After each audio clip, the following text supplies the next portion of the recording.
All right. Last day home. Last day home for, was it Wednesday today? Thursday, Friday, Saturday, Sunday, Monday, 6 days. Going to be on the water for the next 6 days starting tomorrow.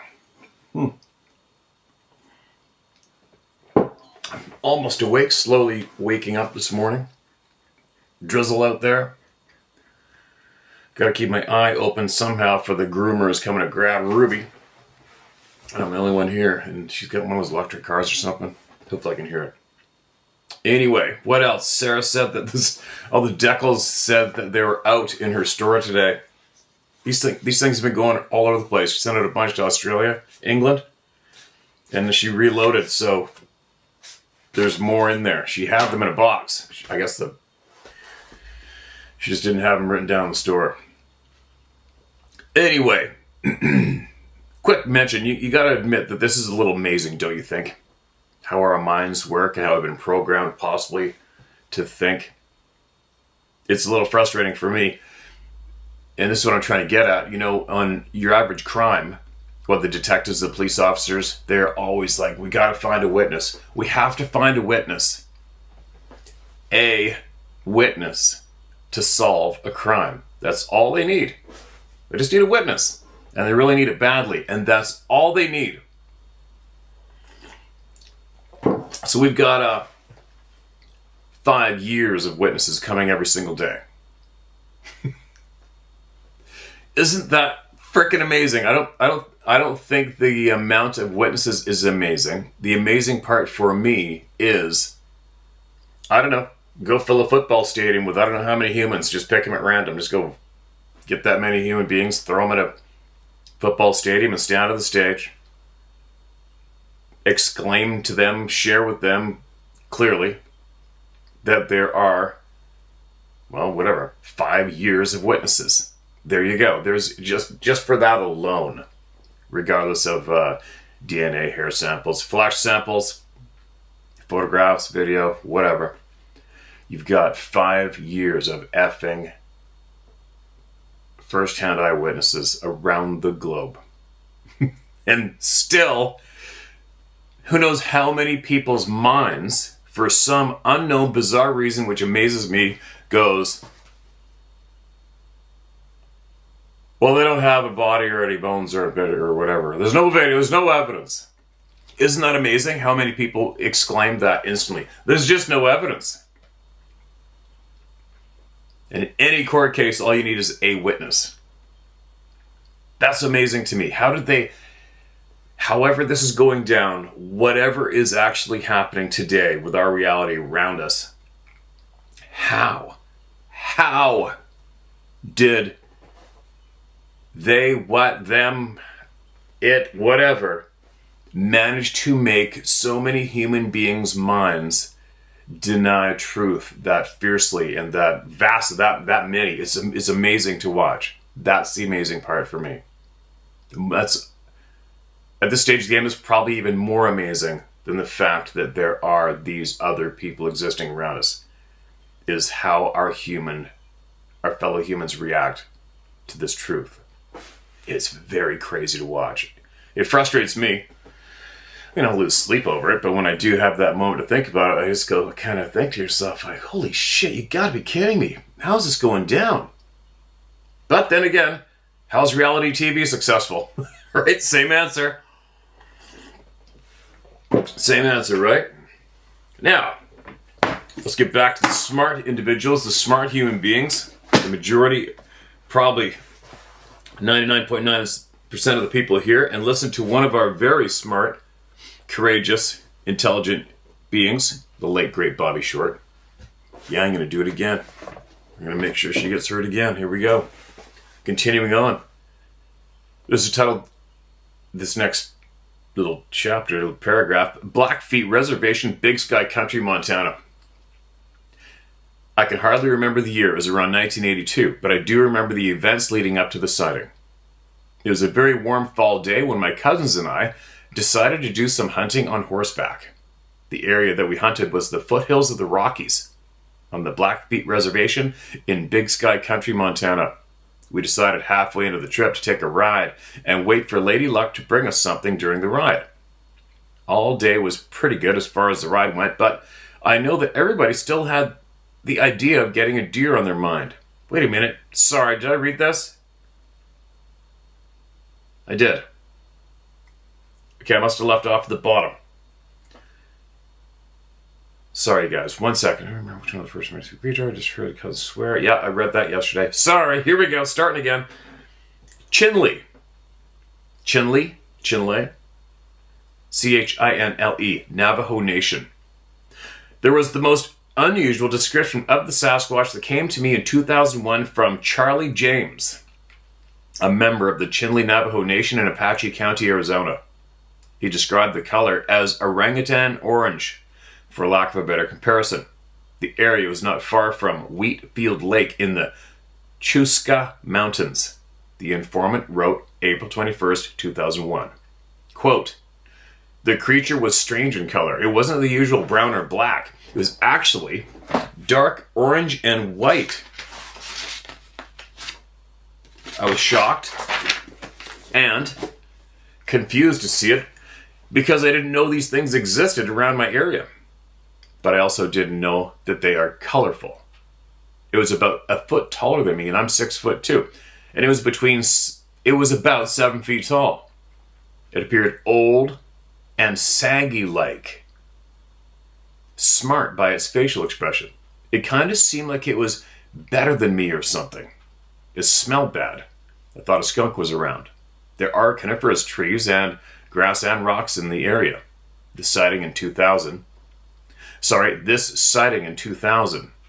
and had taken a place in a mountainous area, a valley to be precise." All right. Oh, here's one near my friend's place where some recent stuff went down this last year. First Nation Shuswap Chase, British Columbia. Chase is a small town along the highway. October 23rd, 2008, it was the first snowfall in the area that year. My brother and I are avid hunters and full-blooded First Nation Shuswap natives. We hunt every year to feed our families, and this time we decided to go to an old hunting spot our dad told us about called Tum Tum Lake, off Adams Lake Forest Service Road, kilometer 124. Location-wise, this is at the base of the Monashee Mountains, part of the Rocky Mountains that separate British Columbia and Alberta. Yeah, so another man that just was on the boat with me fishing came from there. He lives at Adams Lake, and he's got stuff going on around his yard. Right there. And also Chase, if you look at Chase on the map, directly across the lake from Chase is where we had some friends of mine's friends were screamed at just last fall. Heading off a side road we thought would be good, and ended up driving up a deactivated road thinking about getting stuck. We parked the truck and used the quad. After doubling up the road, we came to a cut block of about 50 hectares total. The only way I can describe it is that it looked like a bowl with a lot of willows, which we knew was the kind that moose love to eat. My brother decided he would walk halfway up the bowl, a little hill-like, and walk parallel on the side of the bowl, and I would walk in the opposite direction to him across the bowl. On the other side of the cut block, doing this would flush out into the middle of the cut block any moose that were in there. I've been walking for about 45 minutes using my scope of my rifle to watch my brother because he would signal me if he spooked or heard any game coming my way. I was sitting in the tree line while I just happened to look at my brother again through the scope as he walked the side of the mountain. Only brothers could scope each other with confidence, right? He was looking straight up and shifting his body back and forth as if he's trying to see something through the bushes above him. I started to look above him with my eyes and the gun scope to see what he's looking at. And that's when I saw the big guy. The Sasquatch was squatting behind a stump, kind of like how a person would squat and defecate outside with no potty. I remember looking through my scope when I saw it. I froze. It had a huge upper body. I could see one of his arms and hands as the other part of him was behind the stump. His right hand was fumbling on the ground, like he was running his fingers through the dirt and leaves. It was a dark gray color and had hair about 5 inches long. It shuffled its body around the stump a bit. To me, it looked like how a human is squatting and shifts his weight from one leg to the other. Then it seemed to snap out of it and looked to see where my brother was. My brother spotted the creature, and with my scope, I could see he was running down towards the cut block where I was waiting. But my attention was back on the big guy, thinking he might start to charge after my brother. And then the big guy stood up. His upper torso was thick. I could see now muscle and his whole hair-covered body, but I could not make out much of his facial features except that it had very little hair around its eyes and mouth. It stood up and started to walk up the mountain. I could see the bottom of his feet as it trekked up the mountain. They looked huge and had the color of a black dog's paws. Two other things that struck out to me as he walked away was the hair on his backside was matted. And the big long arms on the guy. Wow.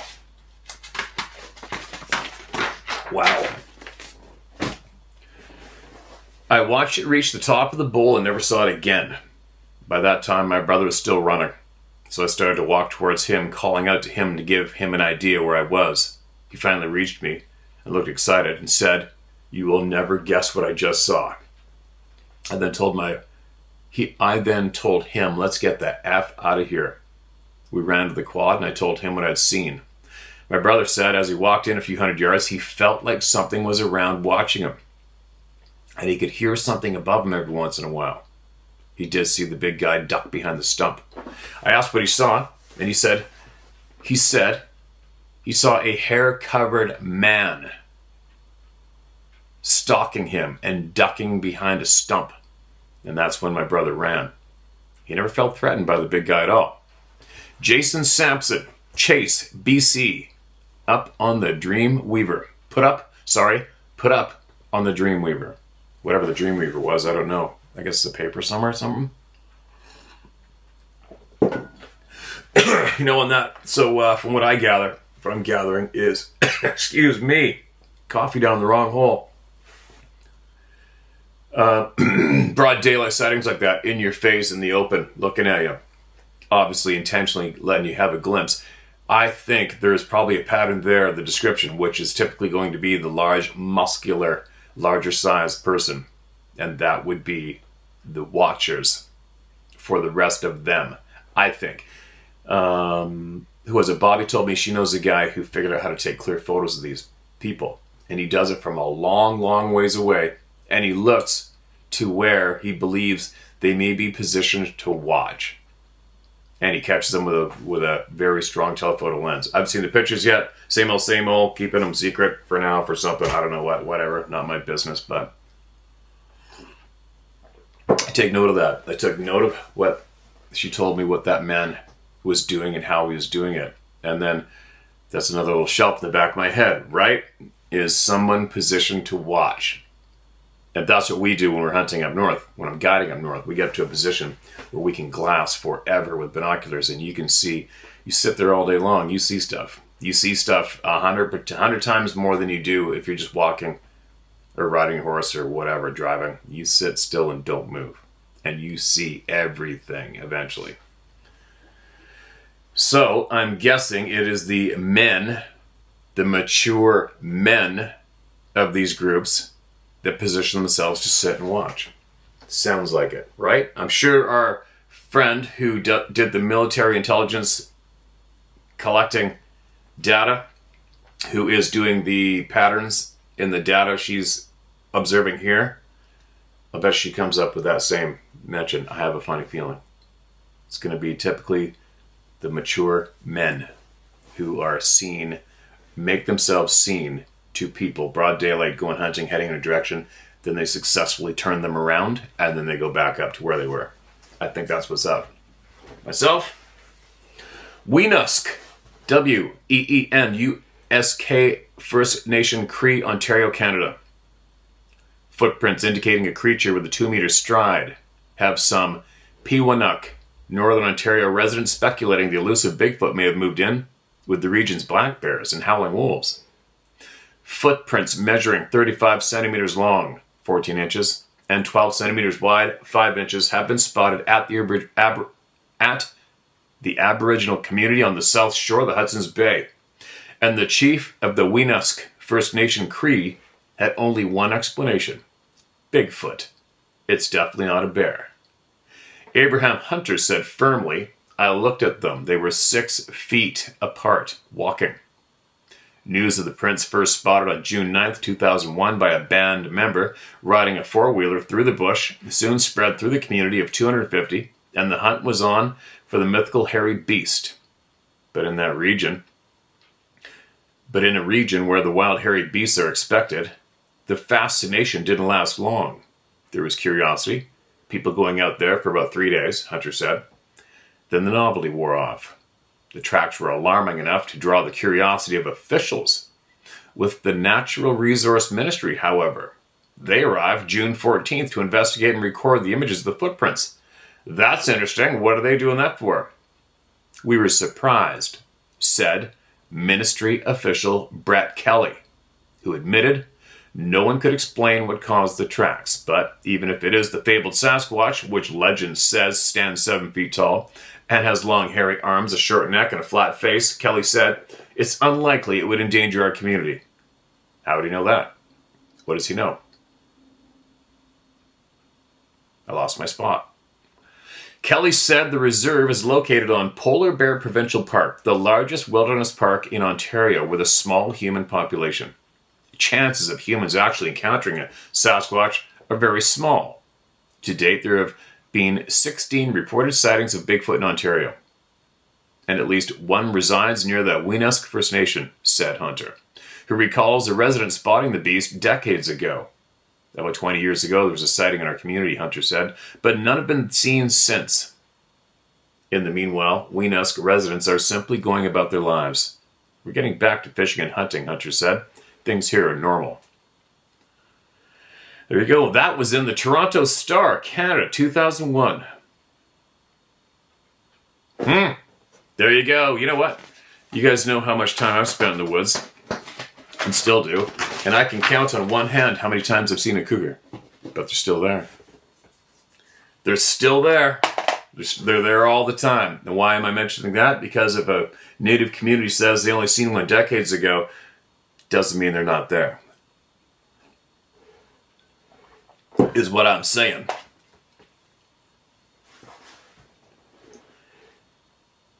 Nawang Gombu, May 1st, 1936, April 24th, 2011, was a Mount Everest Sherpa mountaineer. He was born in Minzu, Tibet, and grew up to be the youngest Sherpa to reach 26,000 feet elevation in 1964.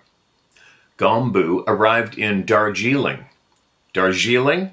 from Nepal in 1950. In Darjeeling, Gombu met his uncle Tenzing. Tenzing Norgay was his mother's younger brother. And this was the beginning of the legacy. He was the youngest Sherpa in Tenzing's team in 1953 and managed to climb up to an altitude of 26,000 feet with heavy load. Tenzing's summit was an inspiration and finally became a point of no return for him, and he kept on climbing, following his uncle's footsteps. Gombu was part of the first group of Sherpa mountaineers who, along with Tenzing Norgay, completed a guide course in Switzerland in 1954. They became the backbone of the Himalayan Mountaineering Institute, an idea pushed by the late Indian Prime Minister Pandit Jawaharlal Nehru. After Tenzing Norgay retired from the post of field director in 1976, Gombu succeeded him. The other peaks mastered by Gombu are Sasur Kengri 2, 1955, Frey Peak, 1960, Nanda Devi, 1964, Mount Blanc, France, 1966, Mount Rainier, USA, 1973, Mount McKinley, Alaska, 1978, and Kangchenjunga from Nepal in 1989. Okay, what are we getting at? Now there's a whole bunch of entries of of post titles. Did I just miss a page and I just did not make sense? Nope. All right. Random. Odd. Here we go. Here's a famous photo. Everybody's seen that one by now, right?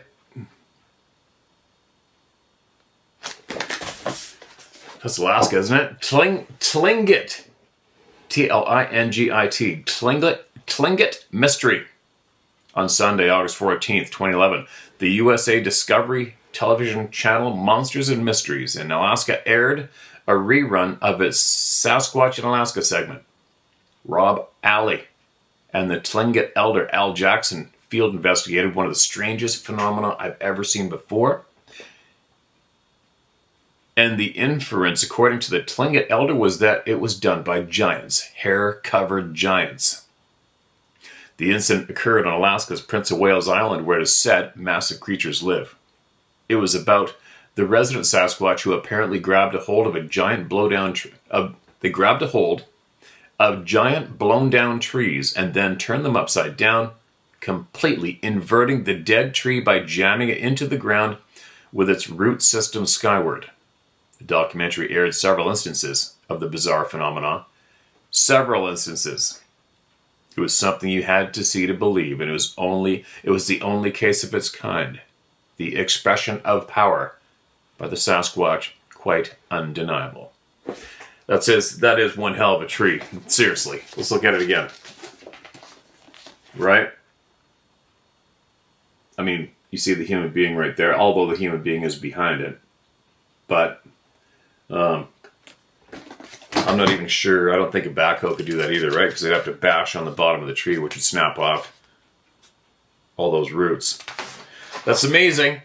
Do I think it was a giant, hairy, upright human being? Well, with all the sightings of what is flying around the skies, who knows? I'm going to go 50-50, right? There's about a 50-50 there, I'd say, for who's responsible. I think what bothers me the most about the upside-down trees on Prince of Wales Island is that they are straight up vertical. According to investigators, the trees were driven either by force or planted nearly 7 to 8 feet into the ground, anchoring them securely with the root system skyward. No outward physical characteristics suggested heavy equipment moved or planted the trees that way. Despite time and weather, not one of the trees leans in any natural direction, even though they are clearly top-heavy. This is just very odd. There were no higher mountains that crumbled and caused this. There were no rushing rivers that swamped and turned these trees upside down. The area is a small open field. For once, I'm utterly baffled about this phenomenon. There's nothing natural about them. Bear in mind, the smaller tops of the trees are buried in the ground. The tree tops in the ground are the weakest portion of the tree trunk and are prone to dry rot, yet they don't naturally rot or decompose in the same manner as ground mulch. Since the tops of the trees are the smallest and the weakest, it is more likely that the trees were buried, not forced into the ground. What digs a 7-8 foot hole in the ground to bury a tree? Another unexplained mystery, if not Bigfoot related. I'm not quite ready to attribute the marvel to a giant Sasquatch thrusting the trees upside down in the ground, although it's clear it took some colossal force for trees to appear as they do. Inhabitants of Prince of Wales Island, especially the Tlingit elders, believe random examples of upside-down trees surely were put there by the haired ones in a fit of rage. Tribal traditions weigh heavily in this situation. Elders speak with concern in their voices about these upside-down trees. No doubt. White man didn't discover the trees until the 1940s. The Haida heirs and the Tlingit successors will tell you the trees were there long before the white man arrived. And they were quick to cite encounters and numerous sightings to support their argument. I was finally able to reach my 2 Haida women friends in the late 2011 who told me the inverted vertical trees have been investigated by experts for many years, and they left as mystified as anyone at the site. None of the arbor experts had a logical explanation for the inverted trees, and I couldn't come up with one either. And there you go. And there's another example of, you've got big, mature trees upside down, stuffed in the ground 8 feet deep in the middle of nowhere. Photos, there's your photos for evidence. It's not hearsay. And how many human beings out of our herd are going to see that and go, huh, that's crazy. Bam! Out of their mind for every day after that. No big deal, whatever. Meanwhile, in their face is something that is absolutely impossible. In your face. With physical evidence and the photograph, you can go check them out if you want, and are said to have been there before the white guys got here. Now, how many of the human herd are actually going to have concern or curiosity of how that happened? Out of 10, right now. Not too many, right? Isn't it bizarre how our brains work? It's so bizarre. Got something that went down that is absolutely inexplainable. It's absolutely real. There's the physical evidence right there. You can go check out that great big hammer-sized tree upside down, buried in the ground. There's a photo if you want, if you don't want to go there. There it is.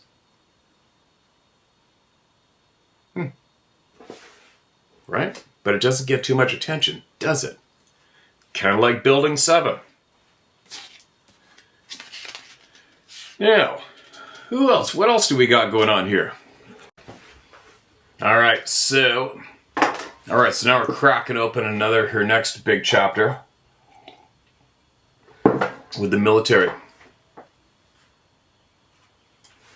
Military installation and near-base reports. Quote, our government has full knowledge of the rock apes, as well as many other types like Bigfoot, end quote. David King, U.S. Marine Corps Gunnery Sergeant, E7 retired.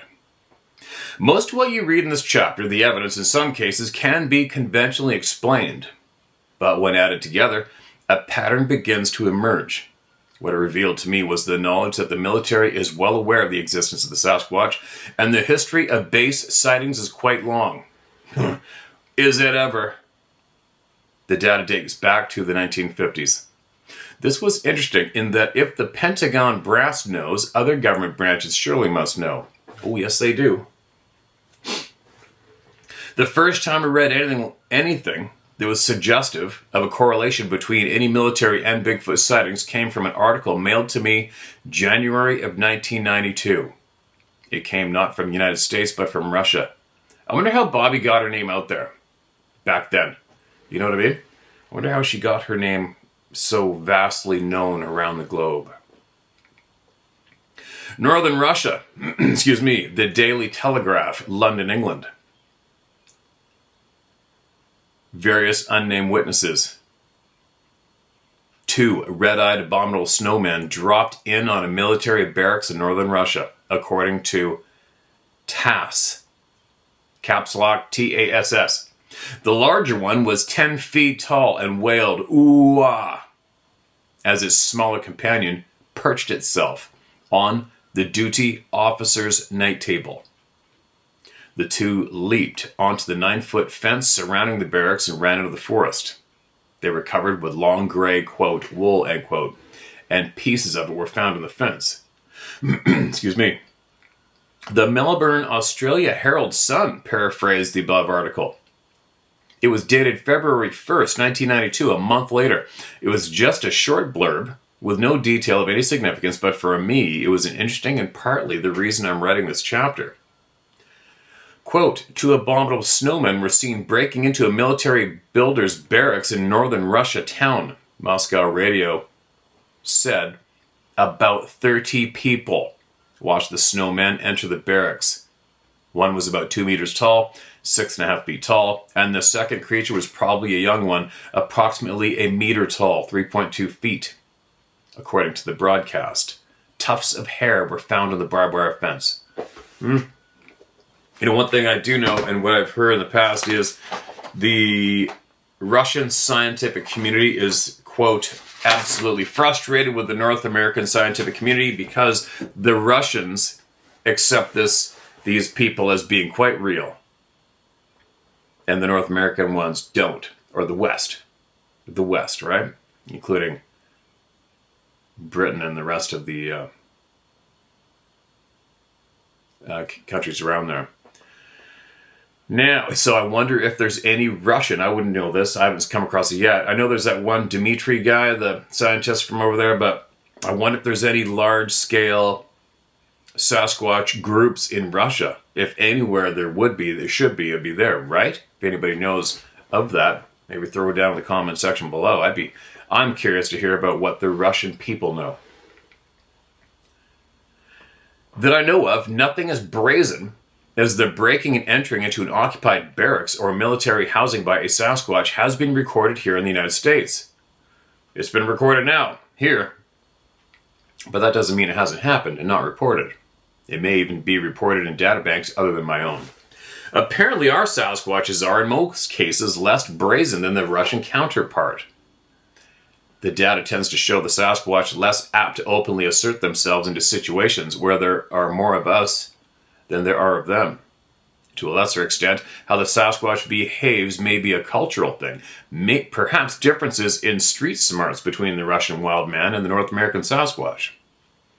Most of the cases I've accumulated are simply security breaches, perimeter violations. Our hairy dudes are apparently unaware of military protocol, fencing, or other boundaries. Borders and restricted areas probably aren't in the Bigfoot's vocabulary, even if they are intelligent enough to be of alien origins, which I doubt. What they seem to understand is that they can feel relatively safe living in the far reaches of military compounds.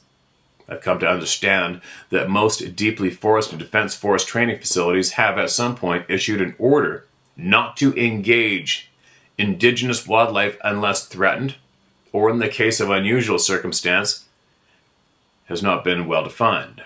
The Army Handbook. Not surprisingly, there was one earlier reference of extreme significance of this to this research. The Army Manual, totally unprecedented, 1974, devoted an entire page to the mysterious Bigfoot. Go figure. Don Riseborough of the Sydney Morning Herald wrote about it this way. New York, November 23rd, 1975. Quote, now the U.S. Army has officially recognized the creature in the Washington Environmental Atlas, published by the Army Corps of Engineers, which devotes a full page to the mysterious creature.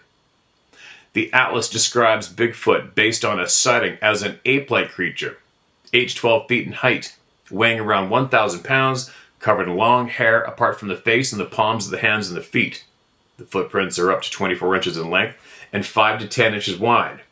Bigfoot is very agile and very powerful. According to the atlas, the FBI has taken a great interest in the ape-like creature and has conducted extensive laboratory tests on hair believed to have come from the Bigfoot.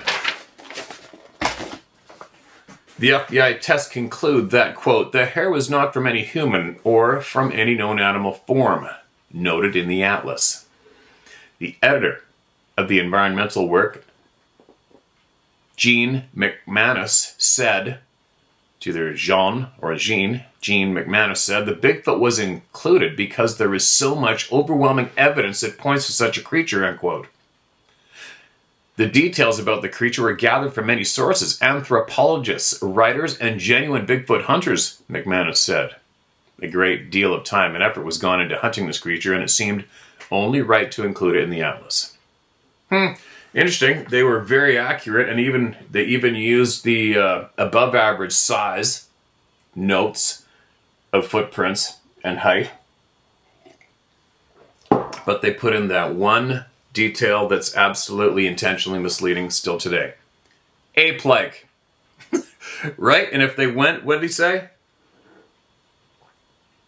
Bigfoot was included because there is so much overwhelming evidence that points to such a creature. Well, there's also overwhelming, probably 9.5 out of 10 of the people that report it say it's a man. But you guys intentionally called it an ape in the atlas. up your asses. This is what I got to say to that. Lying pricks. The same year, journalist Arthur Golden quoted anthropologist Dr. Grover S. Krantz as having said, "I hope that the Army would now lend its support to an all-out effort to capture one of these creatures for scientific study." To my knowledge, currently mid-2012, that's never happened. If it has, the public doesn't know about it. Further, FBI headquarters in Washington, D.C. was unable to provide any details of the reported lab analysis, but the Army Field Atlas described Bigfoot about the same way we do today. So 38 years later, it's rather disconcerting to think the Army brass knew about Bigfoot, even had the FBI run evidentiary data to a conclusion, and still the feds, namely the Department of Interior, denies the existence of Sasquatch. Who gives a shit? Right? Who cares? The U.S. government can start wars, covertly assassinate Osama bin Laden in a foreign country without notice to that country, and contribute to the demise of world leaders, but they're afraid to mention Bigfoot. Priceless. Right? Excuse me. The FBI's height and weight estimates truly startled me. 1,000 pounds, really? If I remember right, in 1998, General Research balked at such height-weight calculations published in the NASI report done by Jeff Glickman, diplomat for the American College of Forensic Examiners. Now we see those same computations in weight worked out and written up by Army brass. It begs the question, how would they know? Unless the military had advised that branch of the government. Major Fred Shirley, an Army spokesman at the Pentagon, said, quote, "This is the first time there's ever been official Army reference to the actual existence of Bigfoot. As far as we know, no other government agency has recognized its possible existence before. We believe the Army is the first agency to do it." So raise your eyebrows, folks, the Pentagon knows. Major Shirley's statement was recorded in 1974. If the Pentagon knew and published this in the Army manual, you can bet other government agencies knew about the Bigfoot too. The United States had two presidents in that year, Richard M. Nixon, until his resignation on August 9th, 1974, and his successor, Gerald R. Ford, both Republicans, both no longer living. Well, it's going to keep going. Like I said yesterday and every other day I dive into Bobby's notes, I could read for days. How can you?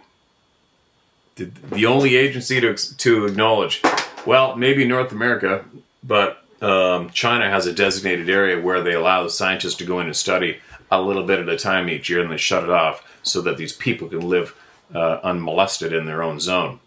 That's been going on for quite some time. The Russians have acknowledged these people for a long, long time. Right? It's only the North American douchebags that deny. Deny. Right? Works every time. It's amazing how it works with humans. Deny. Even if you have video evidence of this, as a slight example, Building 7 falling down a full 20 minutes later after they reported it falling down on the news, they still deny, even though it's in our face. Anyway, enough babbling. Here we go. What's this? I don't know, but it's emailed in to us at our coffee table this morning. Gallia County, Ohio Encounter. Gallia County, Ohio Encounter. Howdy, Steve. My name is Jack McComas. I'm 58 years old, an honorably discharged Navy veteran, grandfather to 15, and all in all, a straightforward man. I've not one reason to lie about anything, and this is my encounter story. It was 1986, the first day of Ohio's white-tailed buck primitive season, around 30 miles south of Gallipolis, Ohio, in what is now part of the Wayne National Forest at Crown City, Ohio. Two of my buddies and I had met up at the entrance to an old strip mining company road, parked The trucks had a shot of coffee, BS'd a few minutes, and then we all headed out towards our designated tree stands that we had built back earlier in the fall. Nobody had climbing tree stands back then. You had to build them. I'm sure you remember. I had built my stand about 4 miles out from the road where we had parked our vehicles, and maybe 30 to 40 yards away from one of the old strip mine ponds that dot the landscape in that area. I reached my stand about 5:30 a.m., made the climb up onto the platform, and got comfortable. Too comfortable. I wound up nodding off. As that internal alarm clock that we all have was... Oh, I lost my spot.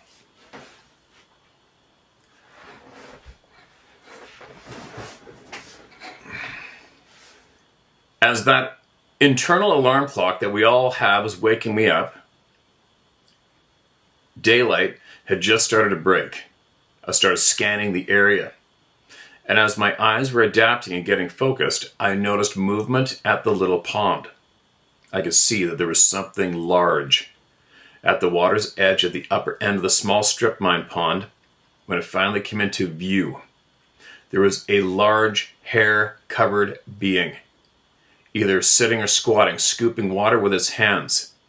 Its hair was between black and brown, its arms were very long, and its hands were huge. But this didn't look like the typical description of a Sasquatch.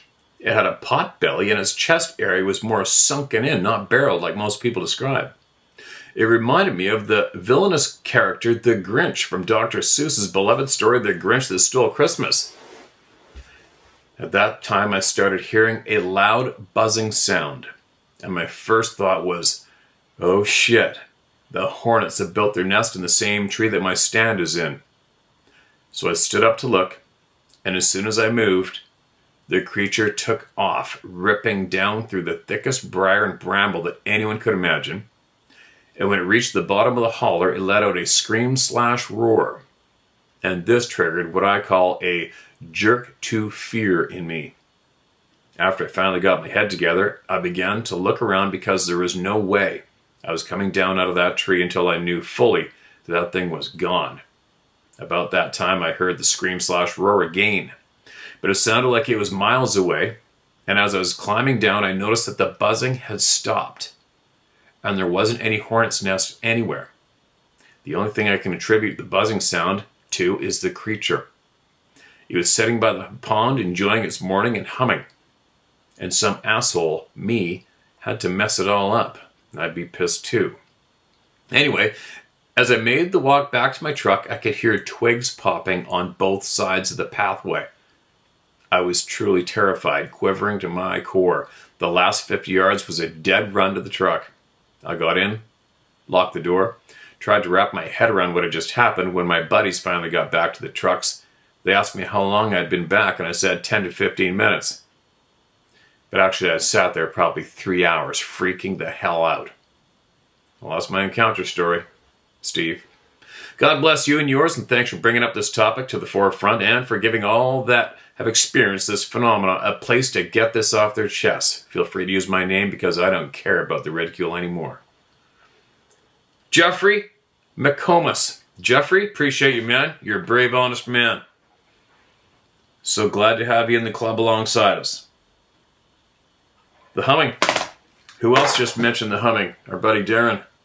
When he was in the woods overnight, he said he heard the humming sound first, I believe. He heard a weird humming, buzzing sound in the darkness right there before he started hearing, well, who knows, I don't know if it was before, but it was accompanied with the trees getting the shit beat out of them too, right? Water. How many times? Just like my grandfather. Actually, me and Darren, I think we were talking about it yesterday, but it's the water. What's up with the water? And catching these guys off guard. My grandpa said when he came through the timber, hit the edge of the creek, slid down his ass and looked down, this big hairy man was squatted over the edge of the creek, scooping up water. How many times have we heard of that? That's happened so many times, it's ridiculous. That's why I'm always a little bit apprehensive in a way. Should I use the word apprehensive? I don't know. Whatever you want to call it. Almost in a way sometimes in the past I've been dreading as I hiked down the river silently and slowly on the side of the river, steelhead fishing, because you don't want to spook steelhead in the pool ahead of you. And at the same time, you know very well that if you ever wanted to do something to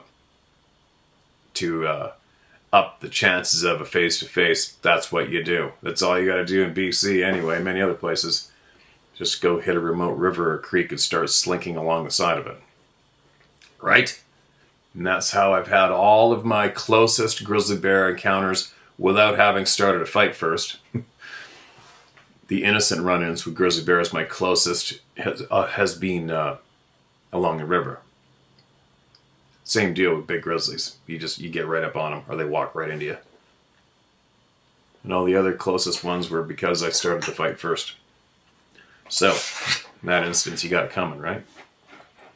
You got it coming. You started the fight.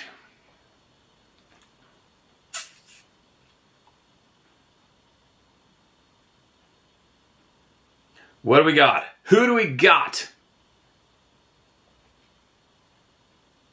Ooh, this is a long one. No, it's not that long. Going in.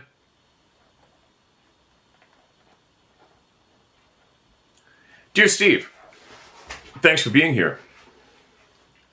I've been writing into you since you first started this channel. Really? You've read several of my letters. Thank you. Several. Holy shit. I have more information to add.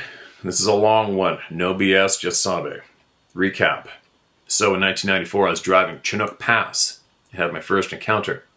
I was compelled to keep watching the wooded bank to the right of me. For some strange reason, I kept trying to see what was on that side of the hill. The other side was a meandering little bit of a river. When he walked down off the hillside, stood in the middle of the 2-lane road and stared at me. And I didn't know what to think. There's a bit of an in your face, right? We looked at each other, and I thought, am I really seeing this? Am I really, really seeing this? Is he going to move? I can't drive around him. I don't know how to get out of here. What do I do now? Nobody's ever going to believe this shit. I don't believe this. Is this real? However long those thoughts are, that's how long he stood there staring at me. He was intense, not angry. My brain was jumping around because, of course, I'm one who always sees all the weird shit nobody else sees. Of course I have this encounter. I had been called to look for it. Why was I looking so hard at the hill the whole drive? I think it was deliberate contact. In 2018, I moved from Yelm, Washington, where I felt watched all the time. And when a hillside was clear cut, I was so sad. It really affected me. I was profoundly sad by the clear cut, and I couldn't explain the deep sadness. It became physically painful to look at. It was odd. I just put the CE5 ET Contact app on my phone and sat in my little RV and played the sounds coming from the app in order to be part of the ongoing contact created by Dr. Greer. That's all new to me. I've been deep diving ancient history and what is known as prehistory. I went down all the rabbit holes. I did this for 30 years. It's exciting to people like me when others walk onto the scene and learn how nothing is what we were told. And this story is actually really freaking cool. Anyway, I was sitting there at the little table in the RV playing the contact sounds. And 2 weeks after I got to the property on Steamboat Island in Washington, I hear someone yelling at me from the wood line. I didn't understand it. It sounded like a kid was yelling at me in Russian. I opened the door, looked out, and I saw a teenager in a red fur coat yelling at me in Russian. Well, damn. Why was some kid yelling at me from the tree line? My eyes finally showed me what I was really looking at. My brain didn't want to show me a teen sabe. So I got really scared, and So I got really scared with this thing yelling at me. I'm in an RV. Holy shit, what do? I opened the door and yelled back. Yes, I got so scared I got all the way all the way to angry, and jumped up, opened the RV door, and yelled back, "Hey, you're on private property and you need to leave." We were probably saying the same thing, who knows. Or now, after watching the channel all this time, and watching Dave, I have learned that they may have been trying to tell me to turn off the ET contact tool. The Sabe seem to be afraid of them. If that's what I've learned here. I think so. Time will tell. So, for the past 6 years, I've been living with Sabe. They protected me, and they got me out of the woods in a medical emergency. The teens have played counting coup with me, and while cloaked, they touch me on the shoulder during walks. I laugh and say hello. I tell them to be safe and enjoy the game. Wow. How did this start? After yelling at Junior at the tree line, Big Daddy came to visit me a couple of times. I already wrote those into you. You read them. It was very early on. Big Daddy leaned on my Chevy Suburban like he was going to order a drink at the bar. I was sitting on my little sofa in the RV. My truck was parked right outside. Big Daddy walked up and waited for me to look at him. Once I saw he was there, he looked me straight in the eyes. His were brown. He went invisible. He looked like water. He held my eyes. I got really freaked out and said, "F, I didn't know you could do this." That was as much information as I could handle, so I closed the curtains because, you know, curtains are protection, lol. Big Daddy was kind and quietly left. The tree knocks stopped after 3 years. Every time they knocked, I would always say, "It's just me and the dog, it's fine." They would leave me trail signs, always made from sticks, and they looked like Norse runes. I did send you some of these via my Google account. This email won't support pictures. And I never ever get to open up Google account photo shares from anyone. I don't know why. I get them. I click on it, and it says you got to sign in or some damn thing. I sign in, and it's blank. Never works. I never get to see them. The best thing people could I don't know, is screenshot the photos again and then add them to an email. That works for me sometimes. Excuse me. My dog always ignored them. There were times when she refused to go into the woods. She would stop in front of me, turn and start to push my knees. That meant we were not going on a walk. If you want to go on a little walk, I recorded it. What? If you want to go on a little walk, I recorded it under Sabe documentaries. I saved it to YouTube because it was the only place that I could download that big of a file. There are 2 20-minute walks through the woods showing what I saw and learned. Anyway, so they leave me signs and touch me. I see Grandpa watching us walk by one day, and of course I blurt out, "I can see you. I can see you right there."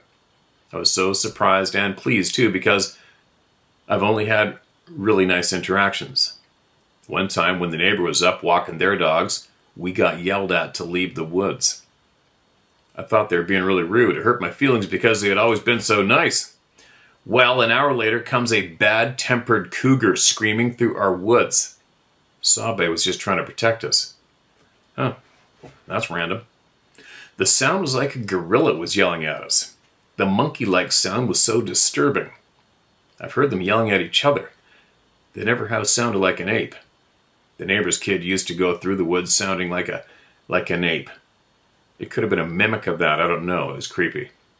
One summer day, the dog wanted to walk in the heat, and I didn't want to walk, but I always did if the dog wanted it.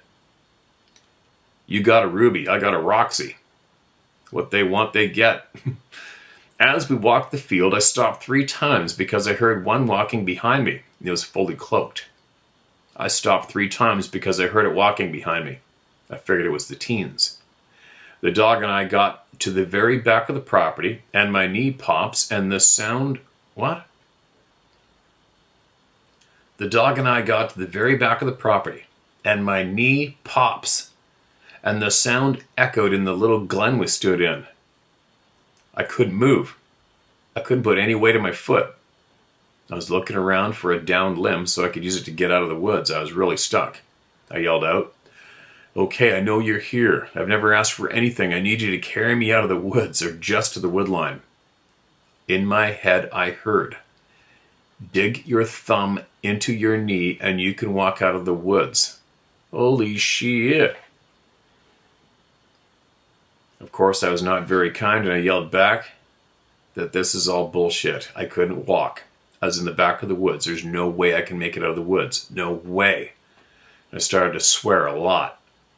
I started to yell again because if you can show me that you can go invisible, then you can come and save me. So of course I hear again, shove your thumb into your knee and you can make it out of the woods. That was the most painful walk I've ever experienced. It was a spring. I couldn't walk for 3 months. But damn, I shoved my thumb into my knee and I was able to walk out of the woods. I couldn't have gotten out of the woods on my own. The ER nurse looked at me and gave me a shot of some painkiller. I must have looked bad. I'm still pissed they didn't carry me. I've written you in the past to come and experience this property. Unfortunately, I cannot invite anyone. I don't live there anymore. All of a sudden. I can say I have been checked on here at my new living situation. I've not seen them, but I heard the frogs go silent, and that knowing. Noticed where someone walked through a wall of blackberry vines. I don't fear them. I always felt lucky to live so close to them. I've been given pieces of engineering, rocks, and seen baby footprints. They taught me so much.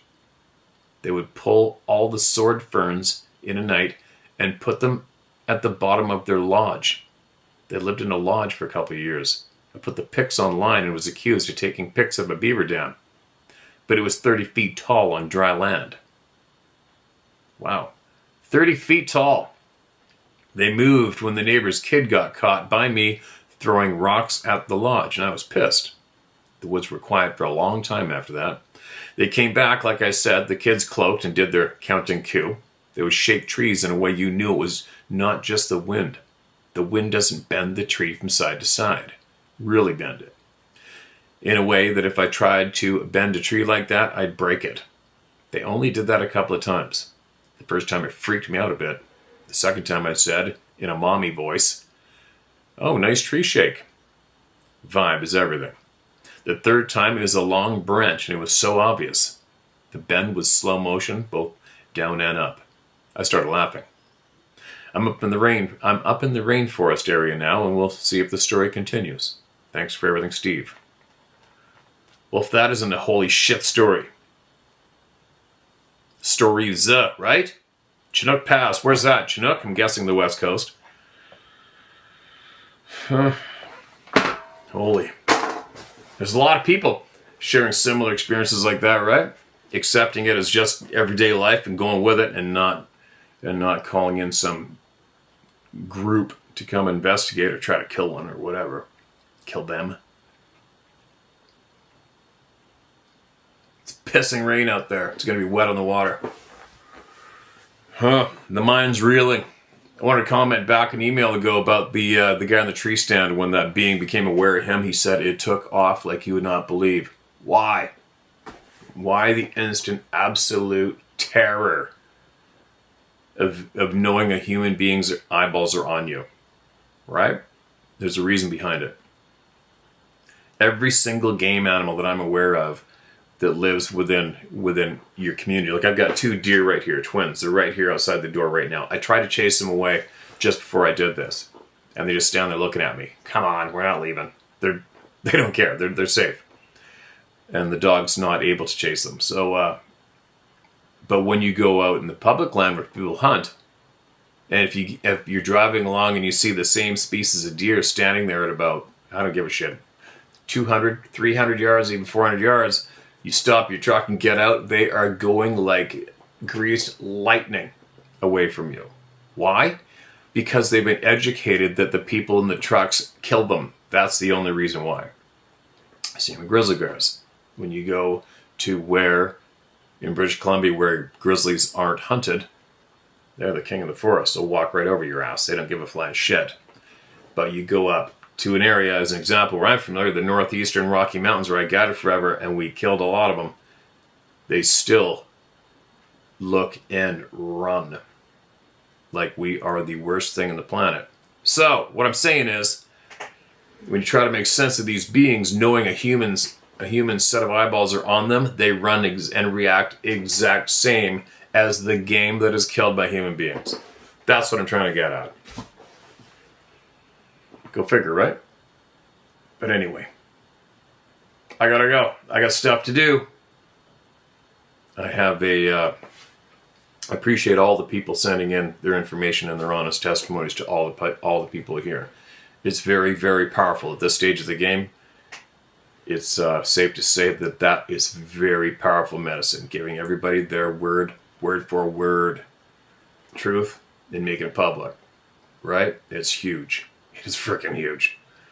And I think it's a good thing. So I appreciate everybody doing that. And I just don't stop. All you people on the fence, it's all right. Take your time when you're ready. Just try to do it, Try to get it out.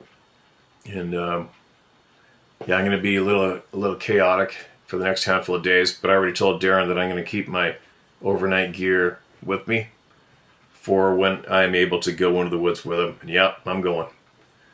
And I'll see if I can't close this. I can't close this hidden truth finally. Right? That's what I'm trying to do now. Let's see if I can finally put a first-hand close to our questions. Is what I'm going to try to do. Well, we've been doing it. We've been doing it. This place has come a long ways. Right? It's come a long ways. The prosecutor, the detectives, the law, they need a witness so bad, right? They need a witness. And we've got 5 years of nonstop witnesses, and it doesn't stop. It's still going on today. And it's amazing when you look at the window frickin' liquor expression on human beings' faces when you just share that with them. And they cannot wrap their noodle around it. Those poor bastards, right? Poor bastards, but good for reality TV. Honey Boo Boo would be nowhere without those people, right? Okay, here we go. I'm out of here. Share my story at howtohunt.com. That email is in the video description below. All right, you guys? And she still had a couple of things of these guys here, and she reloaded them. So there you go. And keep sending your pictures in too, all right? I find that very interesting. And I wish I could be a fly on the wall when the people with these stickers stop somewhere and somebody asks them, "What's that? What club is that?" I would love to hear the answers and hear how the conversation continues after that one. Because that's all these are. These aren't even connected to the channel. This isn't promoting shit. You know what I mean? If you type in the Club of No Return, oh, wait a minute, it's not the backup channels has that. Whatever. But it doesn't lead them here. All it does is it leads the people to directly go and ask, "What does that mean?" Wouldn't that be fun to hear all the answers all of you give those strangers? That'd be so fun. Anyway, that's it. I'm out of here. Enough babbling. I think I can come back here tomorrow, but it won't be from here. If I'm back tomorrow, it's going to be from the boat or offshore, whatever. But I'll make it. So, talk to everybody later.